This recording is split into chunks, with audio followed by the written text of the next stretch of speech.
electrical wiring. Pag po binili nyo ito, included na po yun, no? Ma'am Jean, magkano naman yung ganitong package kasama yung sa CR na pinakita natin? Ang cost estimate po ng unit na to is nasa around 300 plus, including the wall panel flooring and the CR po.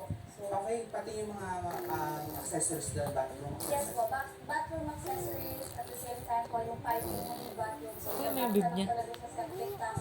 Plus yung electrical wire po natin is itatap ko lang. Ang dami na naman laway. Main line po ng electrical. Okay, so kasama na doon. Murang-mura na. Itong furniture, syempre, hindi pa ito kasama. Even yung wardrobe natin. Tawa ng tawa. Maraming ka lang mga ka-viewers kung ano po nakita natin dito, yun po yung magiging pinaka-presyo. Pero kung meron po kayong add-ons or ipapadagdag, syempre additional payment po yun.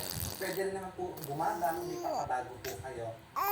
Ma'am Jean, ito kakaiba naman. So may pa-terrace siya, no? Yes po, sir. So, ito po kasi ay special structure po.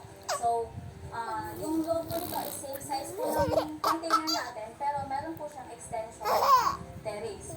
Yung unit po na ito is specialized po talaga or fabricated po talaga from scratch na gusto ng client or design gusto ng client na pwede namin sundin. Ito po yung mga requirements niya, kung gusto niya may extra room pa siya sa loob or kung may gusto siya ng mas malaki na structure, pwede customize as your structure po. So mga ka-viewers, kung gusto niyo pa talaga ng mga anything na ipadagdag pa, pwede niyo pa yung add-ons yan. As long as kaya po nila, pwede po kung marami po yung naisip kung paano ipapagandahin yung prefab container house, ayun po, na pwede niyo po talaga i-inquire sa kanila. Pero wala po ang statement. Yes.